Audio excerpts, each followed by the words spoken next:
Ma, I am sorry I couldn't be the son you wanted, but soon I'll make you proud in heaven.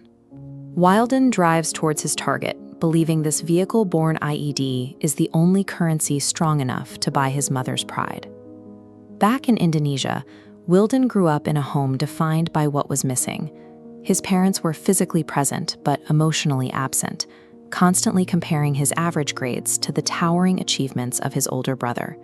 He grew up believing he was a disappointment. His best friend, Rayhan, lived a parallel life of isolation.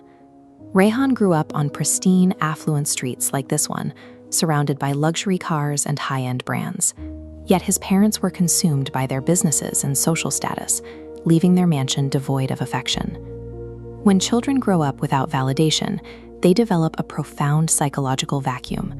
Radicalization and self-destruction often begin not with a political ideology, but with a desperate search for a family. The deaths of Wilden's grandmother and Rayhan stripped away his remaining support systems. Rayhan was found dead from a drug overdose, a trajectory born from years of numbing the pain of neglect. Rayhan left behind a handwritten note. In it, he urged Wilden to protect their dreams and left him with a final plea, Pulanlah sebelum mati, return before dying. Grief pushed Wilden further into isolation. Looking for meaning, he turned to the darkest corners of the internet. His screens filled with a barrage of extremist forums and militant propaganda, an algorithmic echo chamber that fed on his emotional pain. Inside these digital networks, he met a recruiter known as Abu Jihad. Abu Jihad bypassed dense political arguments, offering instead a surrogate family and the heroic purpose Wilden lacked at home. The recruiter weaponized Wilden's deepest insecurity. He framed martyrdom as the ultimate loophole, a way to trade a life for the unconditional maternal pride Wilden he had always craved. Terrorist recruiters function as emotional predators. They identify the psychological fractures in alienated youth and repackage suicide as an act of supreme familial devotion.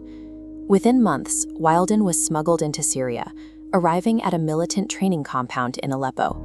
The theoretical jihad he found online was replaced by the heavily armed reality of an active war zone. The discipline he once applied to martial arts translated to the scope of a Russian-made Dragunov rifle. Wilden had been a neglected teenager. Now he was a cold-blooded sniper. The conflict carried a severe psychological price. During an airstrike on a local market, Wilden joined the rescue efforts.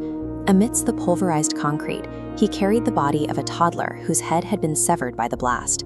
The horror of the war zone only increased his desperation to escape the pain.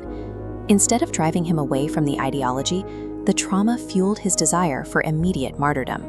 He registered for the Amaliyah Ishtishadiya, the suicide squad. After passing the required memorization tests, he was deployed to a military barracks in Iraq to execute a bombing. The brutal reality of war often accelerates the radical spell. Vulnerable fighters see death as the only logical exit from the trauma they witness daily. But his mission was aborted. Military setbacks in Iraq, protracted sieges, and depleted resources forced his commanders to change their strategy. Instead of a suicide mission, he received a strategic recall. The leadership realized his background in IT and hacking was a more valuable asset than a one-time detonation. Wilden returned to his hometown in Indonesia. He took an IT support job, expecting to continue his mission as an undercover operative for the network. A fleet of vehicles intercepted him outside his workplace. Operators from Densus 88, Indonesia's counterterrorism task force, ambushed and arrested him. Wilden had traveled thousands of miles across the globe seeking a fiery death. Now he faced a long life inside a maximum security prison. Inside his cell, Wilden remained hostile. He aggressively maintained his radical ideology and threatened the guards with retribution from his network. During his first family visitation, Wilden sat down prepared for a fight. Instead, his mother broke down in tears. She admitted her failure as a parent. She apologized for the years of comparisons and told him she didn't need him to be a genius or a martyr. She just wanted him to be a good person.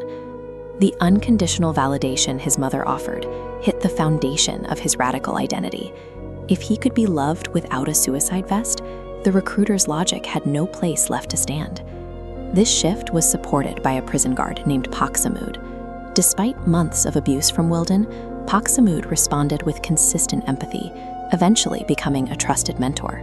De-radicalization often bypasses theological debate, taking root instead in the restoration of human bonds and emotional healing. Following his release, Wilden began working with Idensos, a branch of the counterterrorism force. He now mentors at-risk, alienated youth across Indonesia. He uses a local gym to reach kids who are struggling with anger and isolation, providing the support system he and Rehan never had. Through this work, Wilden fulfilled the request scrawled on his best friend's final note. He found his way home, returning to his humanity before it was too late. Extremist recruiters sell a quick death for validation, but the hard, radical work is choosing to survive and build a home for others who are broken.